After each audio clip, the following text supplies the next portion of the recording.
devise, notre principe, c'était la vie. En kazakh, c'est le trilek bar, birlik bar, c'est-à-dire la vie est là où il y a de l'unité. l'unité. Donc, c'est très important d'être unis toujours, partout dans le monde. Et merci pour votre initiative avec cette fête de Nowruz. C'est une fête spéciale des peuples kazakhs. C'est la fête de printemps, fête de l'espoir. Voilà, c'est très important dans la vie de notre peuple. Pour ne pas prendre votre temps, tout d'abord saluer, bien sûr, et j'aimerais vous dire que l'histoire des Kazakhs commence pas juste après euh, euh, la chute du mur de Berlin. C'était plus tôt, et c'est pourquoi j'ai écrit 2 livres. Vous voyez la couverture de ce livre en russe, édité à Moscou en janvier de cette année. Vous voyez de votre droite. Et en français, c'est l'énigme d'Allah, muse de Dior. C'est une incroyable histoire distincte de notre Allah Yelchin, qui était pendant 20 ans la muse de Dior. Dior a fait grand chose en 1947 avec la création de cette maison. Il a eu courage d'inviter, de choisir cette madame. À l'époque, elle avait 21 ans, d'être modèle. Il est invité comme modèle et après devenu la muse. Il est devenu la muse déjà en 1940, déjà 8, 9, grâce à ces 2 robes. C'est que vous voyez, c'est les robes de votre droite, Richard Strauss, et les robes très célèbres jusqu'à aujourd'hui. Il reste toujours, il place dans la deuxième place des top 10 de Dior sur la création. C'est les robes Junon. Vous voyez, c'est la photo dans la couverture de version française. Voilà, c'est une très intéressante histoire pour donner quelques motivations pour tous nos jeunes filles, surtout, qui sont en France, toujours chercher les voies de succès comme Allah Yelchin.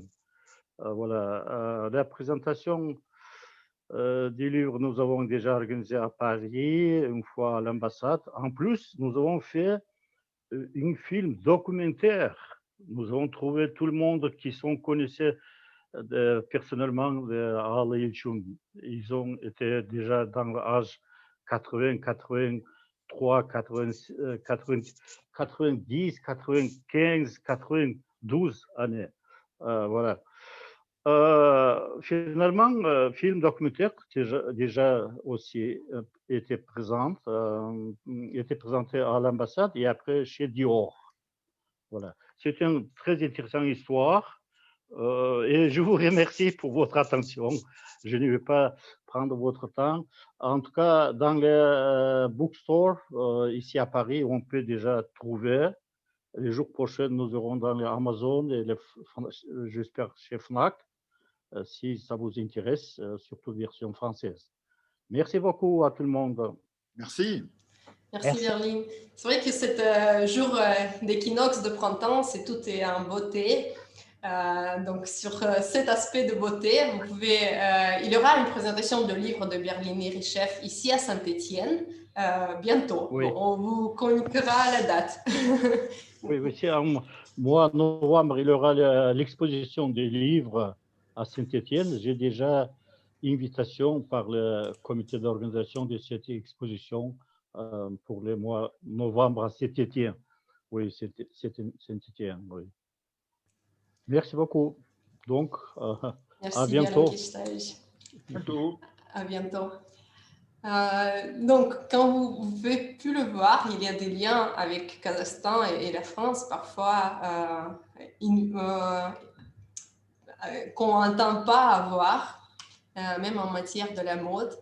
Mais revenons aux bases. Donc, c'est la question de notre première question de la quiz. Donc, ouvrez bien votre chat sur le Zoom et dites-moi, s'il vous plaît, à votre avis, quelle est la taille du Kazakhstan? Donc, répondez 1, si le Kazakhstan est la même taille que la France. 2, s'il est le plus grand pays d'Asie. 3, s'il est le 9e pays du monde. Et 4, s'il est le plus grand pays du monde. Moi, je dirais 3. Moi, je dirais le 3 aussi. C'est 5 fois la France. Mais c'est plus petit que la Russie, je pense. Oui, attention, Russie, quand même, ça ne fait pas une partie des pays d'Asie. Je dirais que c'est plutôt pays d'Europe dans la littérature. Ah, bah, Ça dépend où tu es, quoi. géographiquement, après l'Oural, c'est l'Asie quand même. Hein. Oui, c'est vrai. Et au Kazakhstan, donc le monde d'Ural, le bout sud du monde d'Ural passe au Kazakhstan aussi. Donc au Kazakhstan, on a une petite partie d'Europe aussi, à l'est. Mais la majorité du pays est quand même en Asie pure et dure. Je pense que la Chine est plus grande que le Kazakhstan quand même. Ça, c'est vrai. Donc, Alors, je vois dans le chat, bon, vous êtes presque à l'unité. Donc, la réponse, c'est 3. C'est le 9e plus grand pays du monde. Bravo, qui ont bien répondu. Et en Asie, c'est vrai que la Chine est la plus grande. Donc, Kazakhstan, il fait 2 700 km², un peu plus. Et il prend bien le 9e place dans les pays du monde par superficie, ce qui fait presque 5 fois la France, où toute l'Europe occidentale peut se mettre à l'intérieur du Kazakhstan. C'est un vaste pays, le pays de grandes steppes, qu'on vous invite fortement à visiter. Un jour, ce sera possible. Donc, sur cette jolie photo, au fond, vous pouvez voir l'habitat des nomades kazakhs, l'habitat traditionnel qui est la yourte.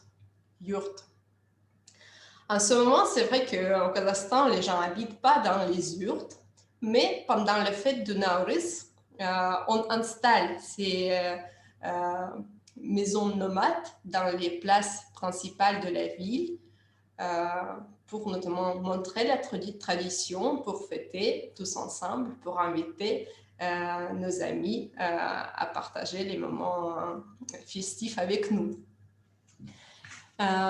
Donc, je passe la parole à Zarina, qui est un étudiant en thèse, donc elle fait sa thèse à l'université Lenta. Zarina, la parole est à toi sur la yourte. Bonjour tout le monde, je m'appelle Zarina Dortaeva, je suis doctorant dans l'université Lorraine ou Lenta. Je vais vous présenter la yourte de Kazakh. Les petites vidéos avec mon explication. Oh, ici, oui. La yourte est... Oh, ok. Oui, la yourte, c'est le principal vestige architectural des nomades kazakhs. Oh! Oui, merci. Une yourte peut généralement être construite par 2-3 personnes en 1 heure. Les premières étapes, c'est qu'ériguer ces murs et les installer en premier. La hauteur de Kirigé est d'environ 2 mètres. Après, c'est Shanrak, le toit de la maison. C'est la partie supérieure de la yourte. Désolée. Le diamètre de la yourte est 4,5 à 8 mètres. Après, c'est une tiège de reliant de le milieu du Shanrak et du Kirigé. Enfin, le hauteur totale de la yourte est milieu de 4 à 5 mètres. Après, c'est... Oh, est-ce qu'on peut... Oui, merci. C'est la porte de la yourte qui est fixée sous porte et des 2 côtés. C'est après ça, la couverture de la maison, c'est feutre. Les feutres, après, le feutre est attaché aux hanches avec le cordon spécial. Oui, c'est ça. Oui, c'est ça. Et après, le fenêtre, il y a 4 types de fenêtres. Les permiers, c'est un peu ici. Oui, il y a 4 types de fenêtres. Permiers, c'est tourluk, c'est couverture de kéragué. Le deuxième, c'est ouzik, les couvertures de hout et du haut et du mur au toit de la yourte. Le troisième, c'est une duc, la couverture de la haut de la maison. Et le quatrième, c'est la fenêtre de porte, feutre de porte, la couverture de la porte. Dans l'intérieur de dans la maison, dans la yourte, il y a le permis, c'est... Oh, est-ce qu'on peut... Oui, ici, dans l'intérieur de la maison, en yourte, c'est lieu de l'hôte et des invités. Après le stockage de domicile, ici, le seul entrée de la maison et seul espace de rangement pour la chasser et un endroit pour se reposer. Oui, au centre de la maison se situait un dastakhan, espace traditionnel où l'on mange. Oui, ici, on peut donner la parole pour Ainur pour vous présenter le cuisine traditionnelle. Merci. Merci Zarina. C'est vrai que si en ce moment nous étions au Kazakhstan, nous pourrions entrer dans une yourte, voir tout ce décor traditionnel élaboré souvent par des femmes, mais aussi on voit des choses qui appartiennent plutôt à hommes, donc qui représentent la chasse. On peut voir tout ce joli décor dans une yourte, mais le centre de la yourte, comme disait Zarina, c'est le dastakhan. Donc le centre d'une célébration, comme dans tous les pays, c'est le repas. Et au Kazakhstan, le repas est bien copieux.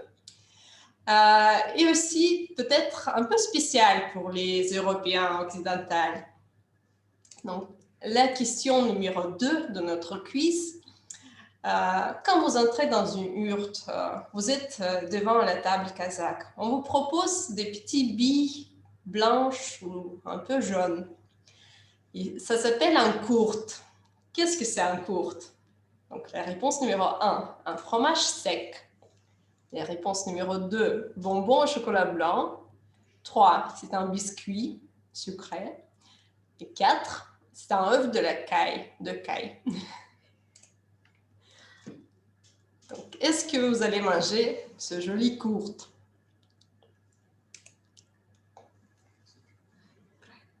Le 1. Oui, dans le chat, je vois bien que vous êtes plutôt sur le 1 et le 4 aussi, l'œuf. Vous allez bien manger une œuf de caille? C'est possible. Ça a l'air, c'est vrai. Donc, la bonne réponse, c'est un fromage sec. Donc, des produits laitiers prennent une grande place dans la culture kazakh. Et ce fromage court, il est naturellement séché à l'air libre. C'est un peu entre les deux, entre une caillée bien salée et un fromage frais, sec, bon, un peu comme les fromages de chèvre qu'on peut trouver ici en France. Mais c'est un génie nomade. De cette manière, le produit se conserve bien longtemps, conserve ses qualités nutritives et aussi son goût. Donc, les nomades pouvaient l'importer un peu partout. Donc, oui, il y a une question sur le chat. De quel animal vient le lait? C'est du lait du brebis ou du lait de jument? De vache aussi, ça peut être. Oui, Madina me conseille que ça peut être de vache aussi. Quel est le lait? Alors, oui. Donc, Mais pour savoir plus sur la cuisine traditionnelle kazakh, je donne la parole à Aynur, qui est aussi un GA Forever 2014.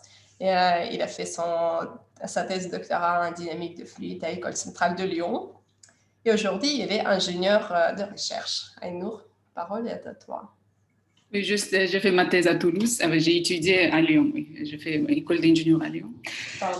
Oui, mais merci pour la présentation, oui. Et maintenant, à l'heure de repas, je vous invite à manger avec nous sur une table traditionnelle kazakh, comme était présenté précédemment par Zarina. À l'intérieur de yourte, on a un dastelkhan, une table basse au centre de yourte, et qui est bien remplie par les repas traditionnels. Mais tout d'abord, je voulais attirer votre attention sur les ornements. En fait, les tapis et les coussins, vous voyez, ils sont gravés par les ornements. Avec l'ornement chez les Kazakhs, ça représente un autre art à part.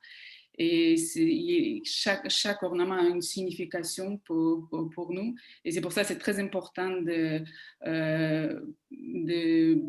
graver autour de nous par ces ornements. Et maintenant, pour les repas, principalement les repas kazakhs sont à base de viande ou à base de farine et aussi à base de produits laitiers. Tatiana, tu peux changer? Oui. Et comme vous voyez ici, aussi encore comme je disais tout à l'heure, les vaisselles kazakhs pour une belle représentation aussi pour une bonne conservation, ils sont à la base ils sont faits en bois ou en cuir. Par exemple ici, le plat bisparmak, il est dans une vaisselle en bois. Par contre, pour le lait, on prépare une vaisselle qui s'appelle torsuk. Là, que vous voyez, ce torsuk, c'est fait en cuir pour une bonne conservation de lait. Et pour commencer notre repas, je vous présente notre plat national qui s'appelle besparmak. Ça s'appelle besparmak, ça veut dire bes, ça veut dire 5, et barmak, ça veut dire doigt, ça veut dire 5 doigts. On appelle comme ça parce qu'on mange avec les mains. Et le principal ingrédient, c'est de la viande. Et ça peut être la viande de mouton, de cheval. Mais par exemple, dans ma région, je viens de la région près de la mer Caspienne, on mange aussi besparmak à la base de poisson. Oui. On peut aussi varier en fonction de la région. Et en plus de ça, on ajoute de la pâte bouillie, de oignons blanchis et aussi de pommes de terre. Ça, c'est un plat national principal. C'est un plat le plus populaire au Kazakhstan. Et après, ce plat principal peut accompagner par les produits laitiers. Par exemple, Tatiana, il a présenté tout d'abord les petits courtes. C'est des courtes c'est des plats adorés par des enfants. Mais en plus de ça, on propose des boissons laitiers. Ça peut être lait de jument fermenté, le lait de chamel et aussi lait de vache, comme vous voyez ici. Avec par exemple, le lait de jument, on appelle koumous, et le lait de chamel, on appelle choubat. Mais pour Nowruz, la boisson principale, c'est Nowruz Kouji, que vous voyez le troisième image en haut. Nowruz Kouji, c'est une boisson principale de cette fête. C'est une soupe froide qui est faite à partir d'eau, de viande, de lait, de riz et de maïs et de blé. Comme vous pouvez voir, c'est 7 ingrédients qui représentent ce boisson. C'est 7 vertus et qualités telles que la joie, le succès, l'intelligence, la santé, la richesse et l'agilité et la sécurité. En fait, ce chiffre 7, représente beaucoup de choses pour nous, les Kazakhs. C'est pour ça, pour ces Nowruz Kouji, on représente comme un ensemble de 7 ingrédients. Et enfin, à la fin, comme un dessert, on peut vous proposer les plats à la base de farine. qui sont composés de farine, de lait, de sucre, de sel et de levure. Oui, en fait, ils peuvent être sucrés et salés, c'est en fonction de nos goûts. Et aussi, peut être accompagné, comme je présentais précédemment, par le produit laitier, aussi par un thé kazakh, pour bien finir les repas. Oui. Voilà, en fait, si hors cette crise sanitaire, on pouvait vous inviter autour d'une table pour vous faire goûter tous nos repas, mais je suis sûre que dans un prochain avenir, on pourra réaliser ça. Merci. Merci Aïnour. Effectivement, ça donne vraiment faim, tous ces repas bien jolis, bien copieux. Mais peut-être pas devant Jean-Charles Dumont dans le chat, non, pas d'alcool. Déjà, le koumous, c'est le lait fermenté de jument. Il y a quelques degrés d'alcool, mais pas devant, malheureusement. Au sud du pays, c'est vrai qu'actuellement, on produit du vin, mais ce n'est pas tellement traditionnel, je dirais. Donc, je vous propose quand même un petit dessert bien sain, pas à base de farine ni viande. Donc, un fruit. Prenons un fruit qu'on va trouver en France aussi. C'est la question numéro 3 de notre quiz. Quel fruit est originaire du Kazakhstan? Qu'est-ce qu'on peut manger ici en France aussi, mais qui prend ses origines au Kazakhstan? 1. Abricot. 2. Pomme. 3. Grenade. 4. Cerise. Qu'est-ce que vous en pensez? Sur le fond d'écran, j'ai mis aussi un joli jardin au sud du Kazakhstan. Ah, ça c'est un peu plus compliqué. 3, 2, grenade. Vous êtes séduit par tous les fruits, c'est bien.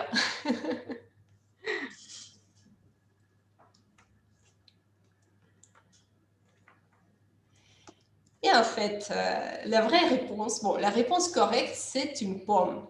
Les pommes sont originaires du Kazakhstan. C'était prouvé par plusieurs scientifiques.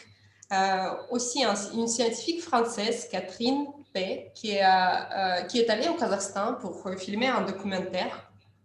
Si je ne me trompe pas, c'est à l'origine de la pomme, ça s'appelle ce documentaire. Et il prouve aussi dans ce documentaire que c'est au Kazakhstan qu'on a la pomme est originaire, mais aussi on a su sauvegarder les arbres, les espèces de pommes qui datent de plusieurs années. Sur cette jolie photo, vous pouvez voir aussi la dame qui danse dans un habit traditionnel. Donc, pendant nos Russes, on s'habille, comme vous avez pu voir, le plus joliment possible. Et c'est Jana Rahimberlina qui va vous parler de l'habit traditionnel, ainsi que des bijoux, comment on peut se mettre joli, se faire joli. Jana a réussi un GA4R 2019. Elle est avec nous, cofondateur de l'association Jazz Kazakh. Jana, la parole est à toi. Merci Tatiana. Bonjour à tous. Je m'appelle Jana. Merci pour votre temps pour nous rejoindre. Et je voudrais faire un petit quiz. Les réponses, vous pouvez écrire dans le chat et tester votre intuition. Voici des photos de chapeaux différentes nationalités. Et qu'est-ce que vous en pensez? Lequel correspond au style kazakh?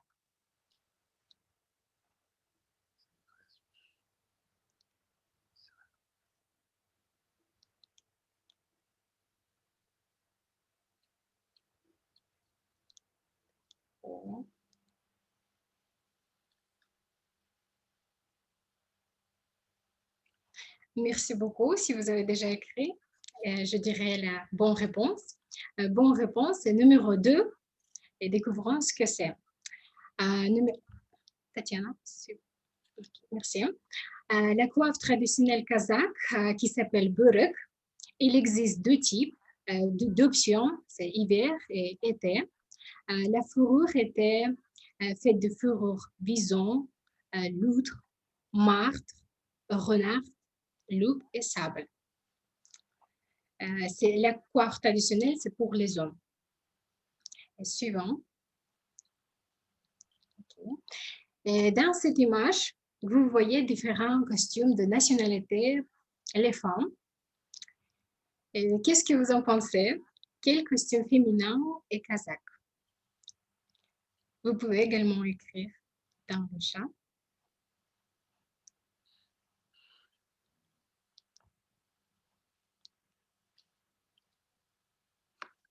Merci, oui. Bonne réponse, c'est numéro 1. Merci. La photo montre une coiffe pour les mariés qui s'appelle saukile. C'est ici. Le deuxième élément de cette image, c'est kamzol. Kamzol, c'est vêtements pour les femmes sans manches. Et la camisole est couchue à partir d'un tissu uni, parfois coloré et dansé. C'est velours, soie et satin. Et saukile, c'est coiffe de mariage pour femmes. La coiffe est ornée de pierres précieuses chères. Et notre dernière question, selon vous, quelle image décrit le costume national des hommes?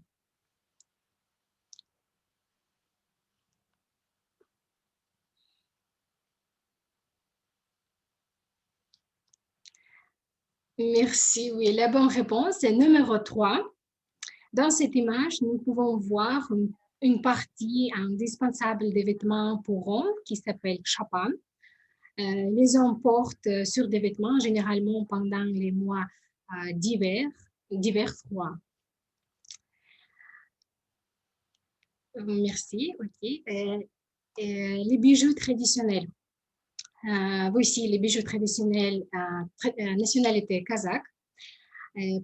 Premier élément, c'est boucle d'oreille qui s'appelle tumarsha. Les boucles d'oreilles sont considérées comme la décoration nationale la plus populaire de la moitié féminin du peuple kazakh. Et deuxième élément qui s'appelle kustumsur, c'est l'anneau.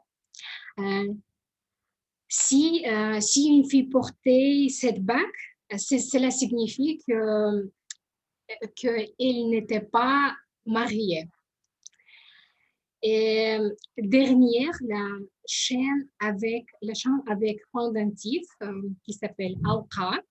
C'est traditionnellement les Kazakhs croyaient que de telles amulettes pouvaient protéger contre tous les problèmes.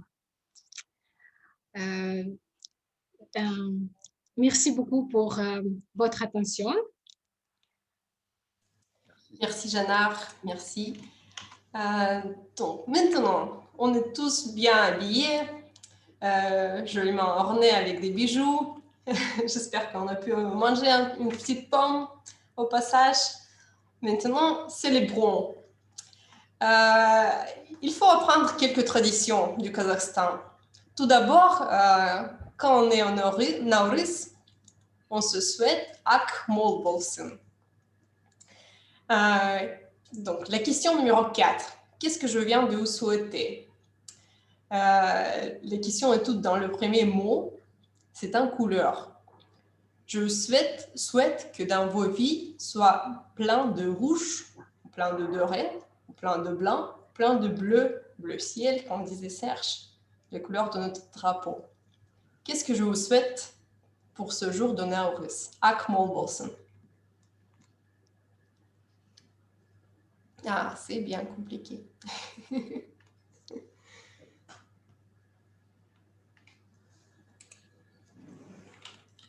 Et la réponse peut être dans le repas.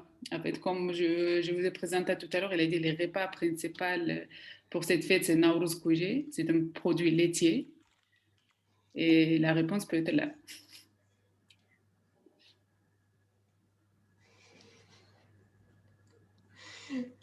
Oui, c'est vrai. Merci Aïnour. Donc, la bonne réponse, je vous souhaite avoir plein de blanc dans vos vies.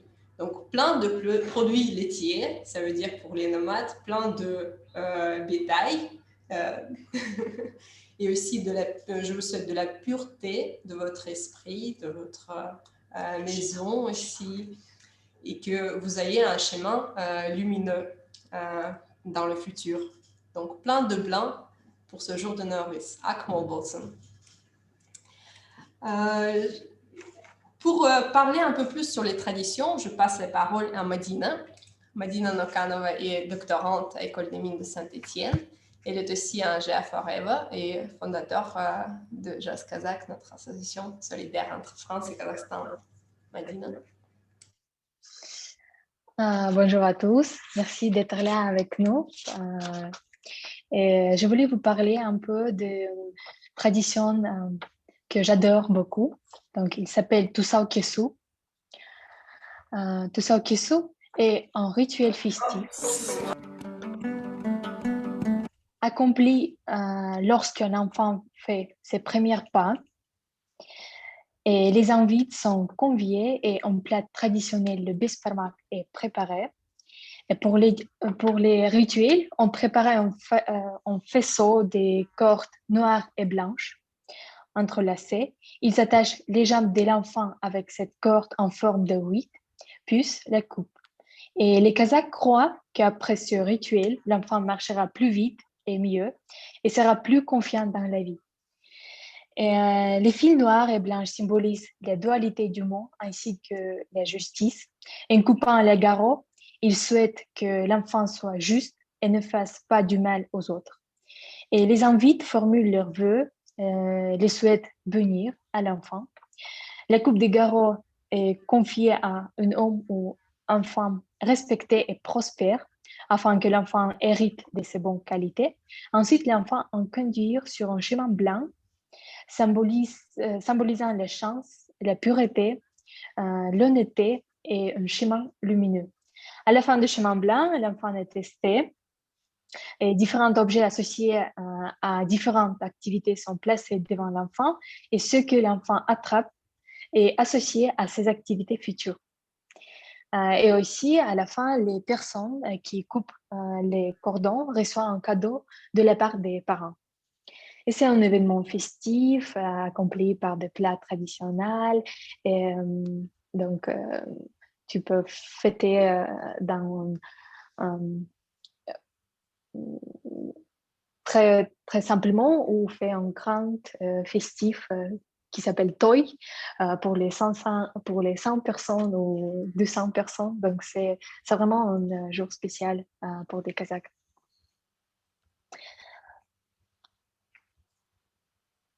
Donc, à la suite.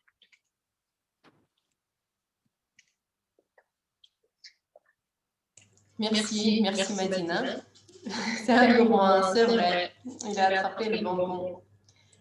Mais aussi, dans cette vidéo, ils disent qu'il a quand même appris après un instrument de musique.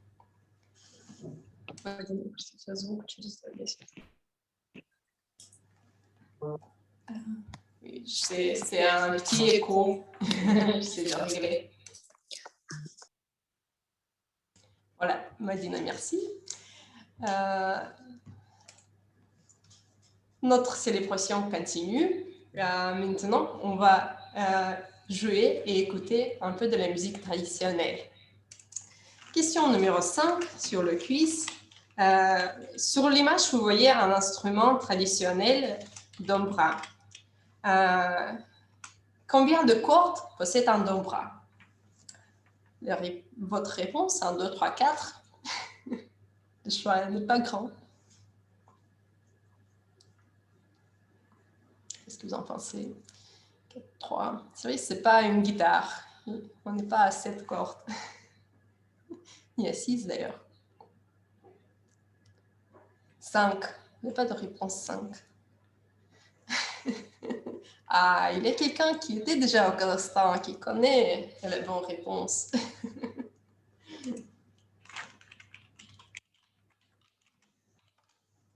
Alors, la guitare possède 2 cordes, seulement 2 cordes.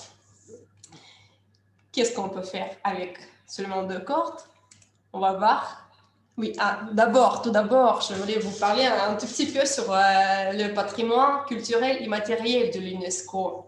Donc, le jeu à la guitare en fait partie, mais aussi on peut retrouver plusieurs choses intéressantes qui sont uniques pour le Kazakhstan, mais aussi il y a un petit patrimoine, bon, un grand patrimoine qui est commun avec la France. C'est l'art de la faconnerie. Et qui sont les autres patrimoines de l'UNESCO qu'on retrouve au Kazakhstan. Et certainement, vous allez les voir pendant une fête de Nowruz. C'est un jeu de stratégie qui est Toos Komalak. C'est des échecs de steppe.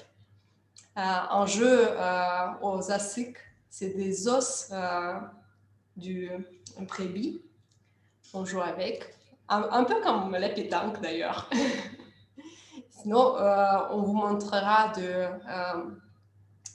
Kazakhcha Kures.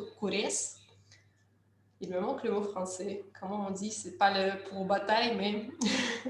On dit lutte. Lutte, merci. Oui, donc c'est la lutte kazakhstanaise, lutte traditionnelle kazakh.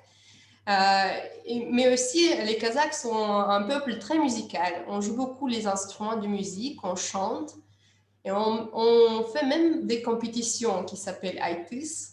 C'est une compétition à l'improvisation. Donc, on joue à la guitare et on improvise, on raconte des contes, des histoires à la public.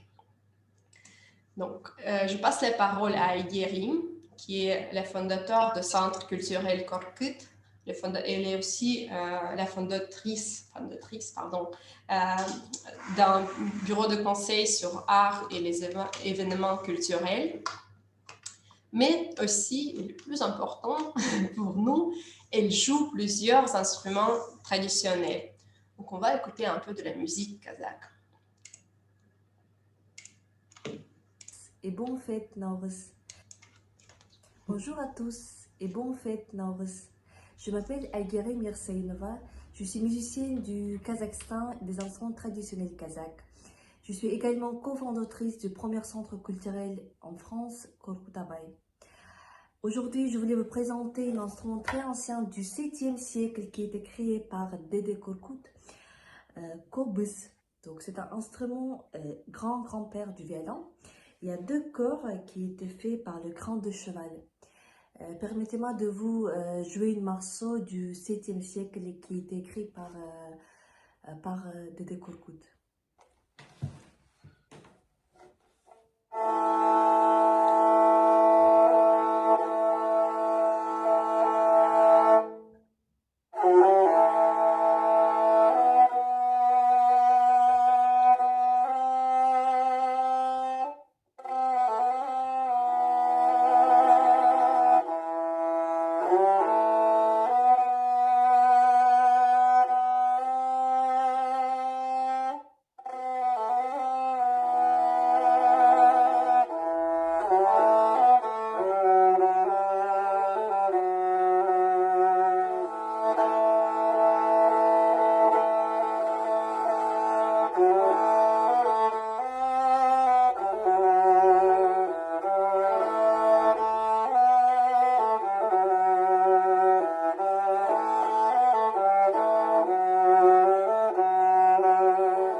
Culturel et kazakh en France organise les cours pour les enfants et pour les adultes de la langue kazakh, l'art, la musique. Et si vous êtes intéressé par les cultures kazakhs et par des événements, vous pouvez toujours nous joindre par la page Facebook Centre culturel kazakh en France. Je voulais remercier pour cette invitation et cet bel événement virtuel autour de Kazakhstan et Nowruz. Et je vous souhaite très bonne santé et encore une fois, bonne fête Nowruz. Au revoir.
Oui, merci beaucoup à Guérim qui a enregistré pour nous ces deux superbes morceaux.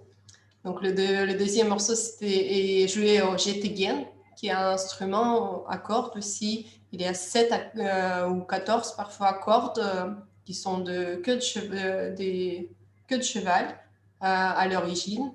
Et il faut imaginer que traditionnellement ici, ce sont des asiques, donc les os, les vertèbres, qui font l'appui pour les cordes. C'est vrai, c'est un super morceau. Je suis émue. Bonjour à tous et bon fête. Donc, maintenant, voyons voir qu'est-ce qu'on peut faire avec seulement 2 cordes de dombra, notre instrument traditionnel et le plus connu du monde. Donc, c'est notre ami Bek Sultan qui est à Paris actuellement. Il nous a enregistré aussi un morceau sur la guitare.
Et bravo Bek Sultan.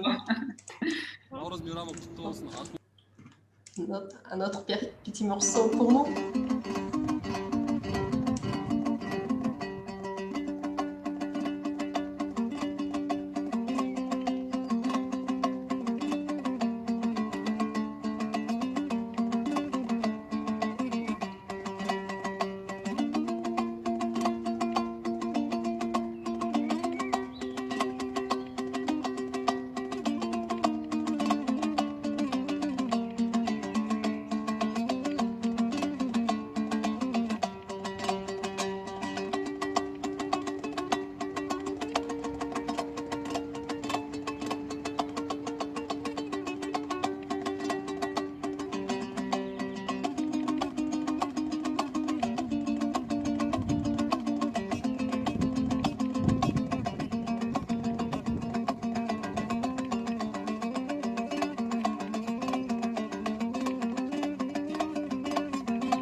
Super, bravo Bek Sultan. Si vous êtes intéressé, Bek Sultan donne des cours d'un bras à Paris, mais peut-être en ligne aussi en ce moment.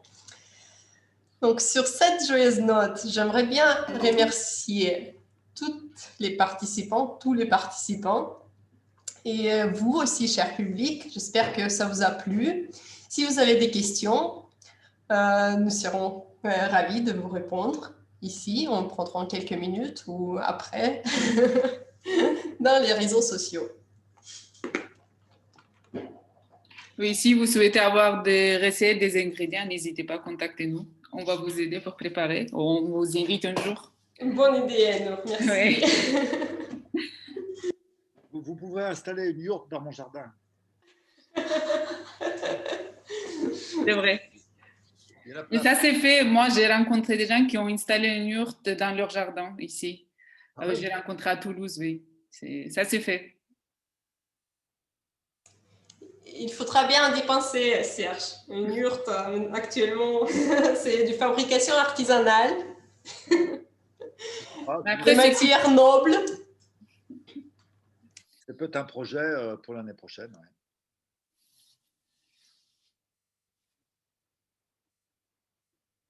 Je voulais poser une question à propos de la yourte, parce que les Mongols aussi ont des yourtes. Est-ce que c'est la même chose ou est-ce qu'il y a des différences? Zarina, tu pourras répondre? Oui. Oui, il y a des différences avec les différentes culturelles, par exemple les Kirghizes, les Kazakhs et Mongoliens.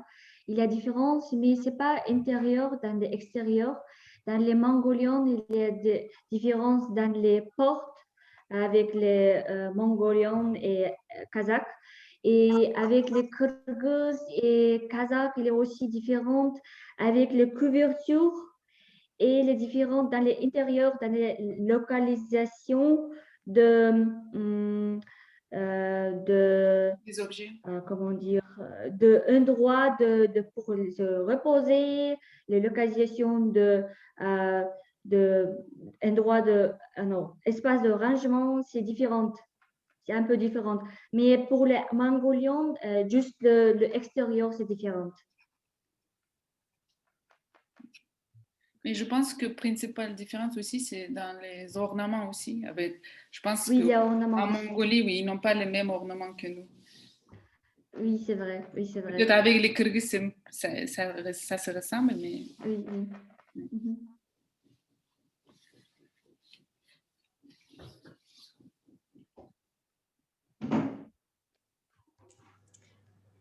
Merci les filles. Oui, c'est vrai que les yurts, on peut trouver chez tous les peuples nomades.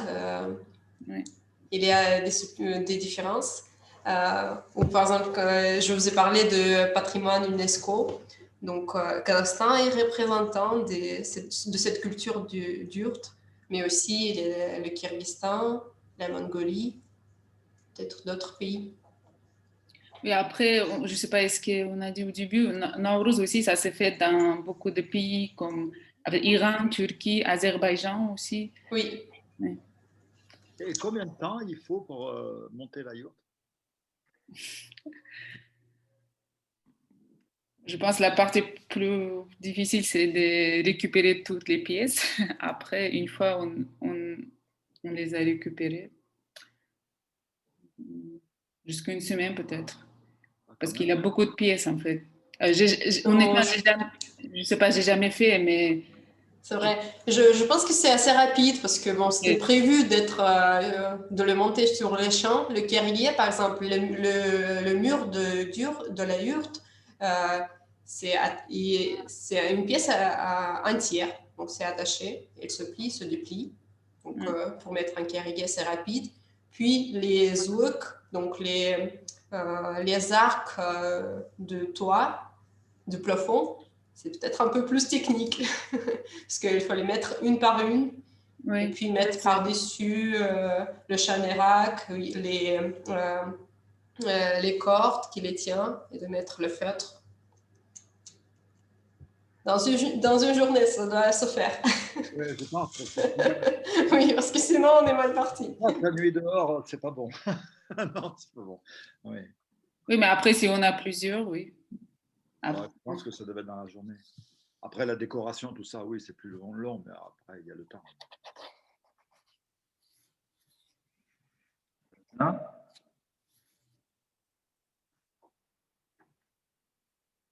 Tu m'entends, Tatiana? Oui, oui.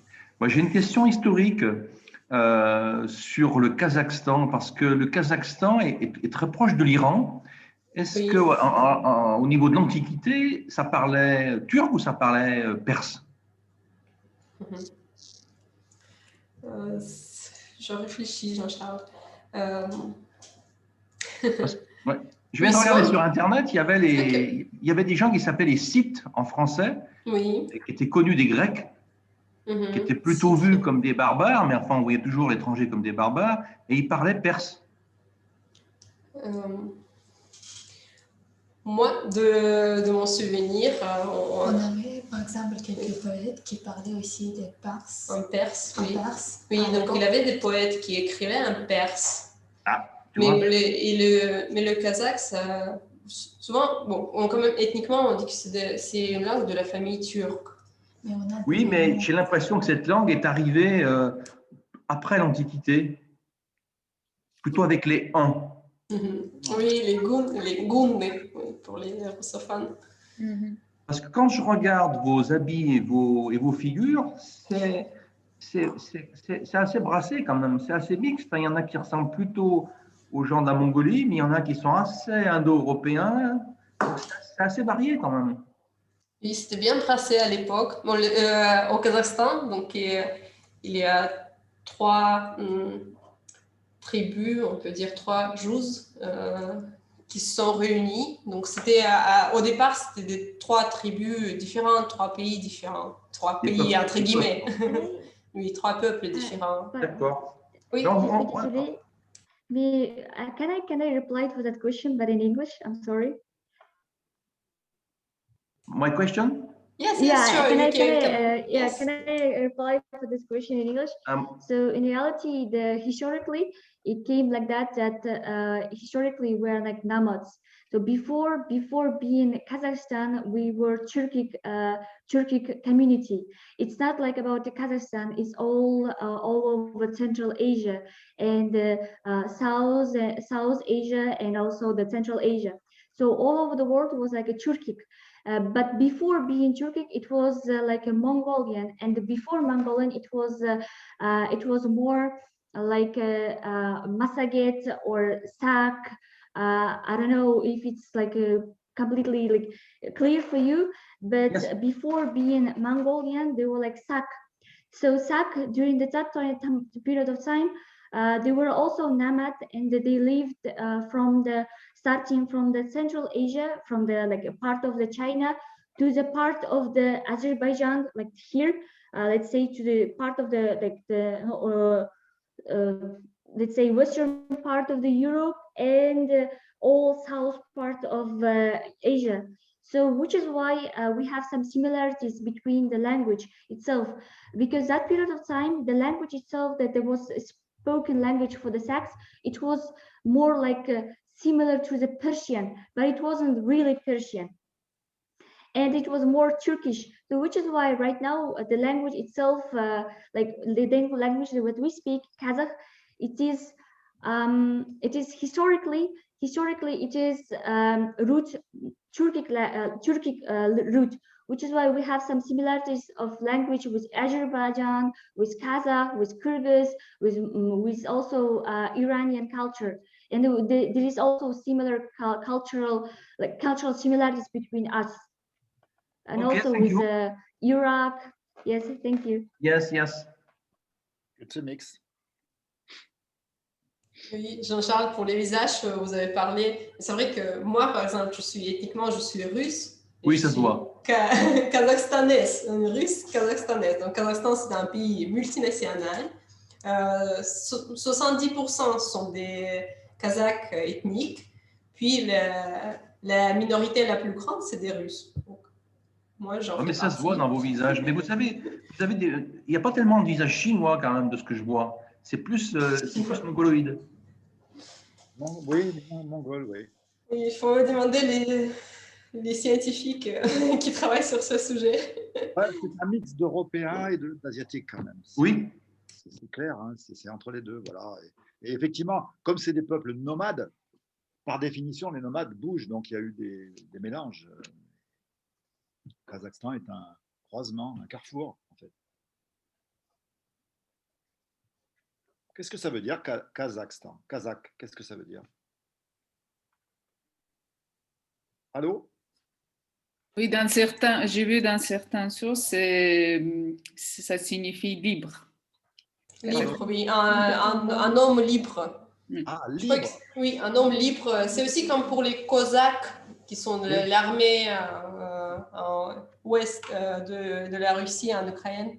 Donc, j'ai vu les sources que c'est la même étymologie. Kazakh, ça veut dire libre, oui. Les hommes affranchis. C'est bien, bravo. Vous êtes des hommes libres. C'est parfait, ça. Ça, on a quelque chose en commun, quand même. Voilà, voilà.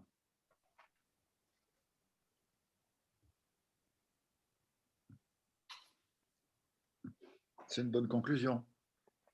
Oui. Kazakhstan, le pays de liberté. Ouais. Oui. Effectivement, c'est pour le pays. Alors, du coup, la pomme qui est dans la Bible, c'est une pomme du Kazakhstan? Ah, est-ce que c'est vraiment la pomme dans la Bible? Moi, j'ai vu quand même les opinions que, bon, comme le pomme de pain, on retrouve dans la langue française. Non, c'était vraiment un fruit. Hein. Oui, c'est un fruit, mais un fruit de quel arbre? Ah, du pommier. J'en suis pas si sûre. Ah, moi, je pense que si, parce que les Grecs, déjà, chez les Grecs, ils parlaient de la pomme et de ces régions-là. Donc, je pense que c'est peut-être effectivement lié. Donc, ça montre l'influence, en fait, avec le Kazakhstan sur la partie moyen-orientale. Oui, c'est vrai que pour la Bible, il y a des opinions que c'est une grenade. Ah, moi, je pense pas. Je pense que c'est vraiment une pomme. Les abricots, vous n'avez pas d'abricots? C'est cultivé aussi au sud, oui. Ah.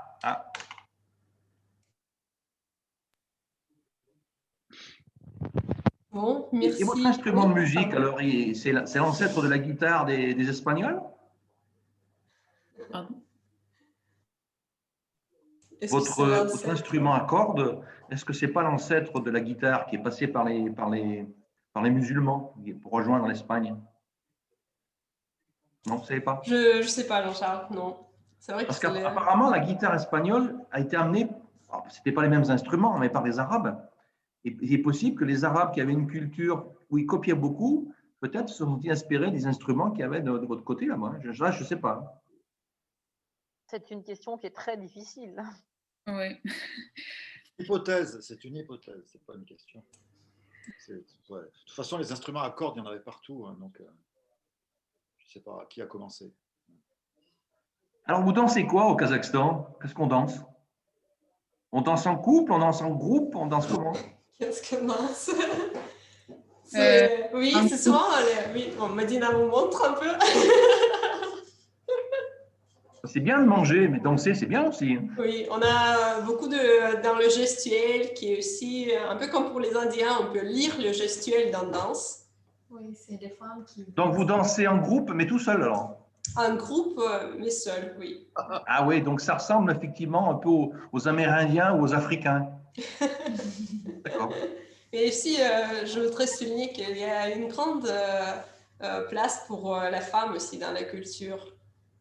Vous avez vu, j'ai montré une photo de compétition à l'improvisation. Donc, c'est les hommes et les femmes qui font la compète. C'est vrai? Pour la danse aussi, bon, souvent les femmes, bon, si je me trompe, les filles me corrigent, les femmes dansent toutes seules. Eh bien, c'était bien sympathique.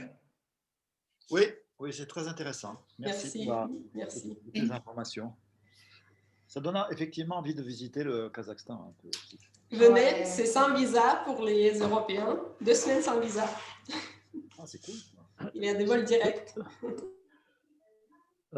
Dimanche dernier, c'était la visite des Bleus, l'équipe des Bleus. Et malheureusement, en Kazakhstan, Mbappé raté penalty. C'est une incroyable chose à Kazakhstan. Les Français attendaient 5-0, mais heureusement, c'était 2-0. Pas tellement forte. Mais nous sommes très heureux parce que toute l'équipe jouait parfaitement, et surtout correctement. Voilà. C'est très bien. C'est très bien. Alors ici, monsieur, vous devez savoir, nous avons deux Kazakhs très célèbres ici à Saint-Étienne. Oui. C'est Kivilev et Vinokourov. Ah, Vinokourov, c'est clair. Il est membre de notre association des Kazakhstanais en France, Oui. toutes les équipes Astana, et qui est deuxième Kazakh célèbre. Kivilev. Ah, Kivilev, oh. Pourquoi? Oui. Parce que Kivilev et Vinokourov ont commencé leur carrière professionnelle ici. Ah oui, oui, je sais bien. À Kivilev, Saint-Étienne, malheureusement, casino. décédé. Et Kivilev, il est mort dans un accident de vélo. Oui, voilà. Voilà. Et notre équipe basée aujourd'hui au sud de France, c'est la Nice. Ils continuent malgré toutes les situations difficiles aujourd'hui. Ils sont en bonne route. En plus, Vinokourov est devenu champion de Jeux olympiques à Londres. Bien Donc, sûr. les plus fortes cyclistes des planètes. Bien sûr. Voilà. Et voilà, nous sommes fiers ici à Saint-Étienne d'avoir eu comme... Ah oui, oui, oui, ils ont commencé à Saint-Étienne. Oui. Voilà, pour le début de leur carrière, ces deux champions. Oui. Et Kivilev, il y a une course en sa mémoire qui s'appelle la Kivilev, ici. Ah oui, c'est amateur, bon, merci beaucoup. Ouais, merci c'est beaucoup. mémoire, Je ne savais pas. Prochaine visite en novembre, j'aimerais bien prendre la connaissance plus large avec Saint-Étienne, avec les habitants, avec les traditions lyonnaises plutôt. Si vous connaissez Vinokourov, il vous expliquera tout parce qu'il a vécu quelques années ici. Ouais, donc, oui, oui, bien sûr, d'accord. Merci beaucoup, monsieur, pour votre souvenir, bon souvenir. C'était intéressant. Une fois, j'étais, excusez-moi, oui, une fois, quand j'étais à oui. Une fois, quand j'étais à un restaurant à Monaco, j'ai invité Alexandre à dîner et chef des restaurants. Finalement, il n'a pas accepté l'argent en disant qu'il respecte Vinokourov. C'est gratuit de ma part.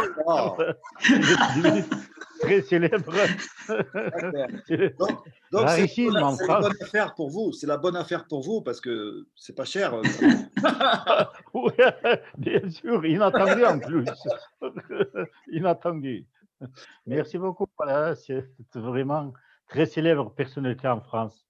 C'est Alexandre Vinokourov. Un grand champion, un grand champion.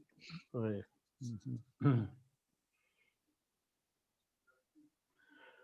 Voilà, c'est très intéressant. Merci beaucoup à tout le monde. Merci beaucoup. Okay. C'est tout? Moi, je vous souhaite un bon après-midi. Je vous souhaite Madina. Oui, merci beaucoup pour d'être là avec nous pour fêter cet événement virtuel Naouris. Donc, bonne fête Naouris, Akmal Bolson. Et à la prochaine. Oui, merci beaucoup. Parmi les célèbres, n'oubliez pas les madames, voilà, derrière moi, les portraits d'Allah, Muse de Dior, c'est quelque chose d'exceptionnel, personnalité. Pas seulement les modèles, surtout les muses qui étaient reconnues à l'époque par Dior personnellement. Ouais, on espère qu'on peut montrer plus sur Allah et Chun bientôt. Montrez votre film aussi ici à Saint-Étienne. Et en novembre, la présentation du livre, ça sera super. C'est une bonne idée. Je peux venir avec mon film documentaire, d'avoir une petite réunion. Après, je peux vous montrer toutes les histoires. Super. Merci beaucoup, en tout cas. C'est une très bonne initiative. Bonne fête à tout le monde.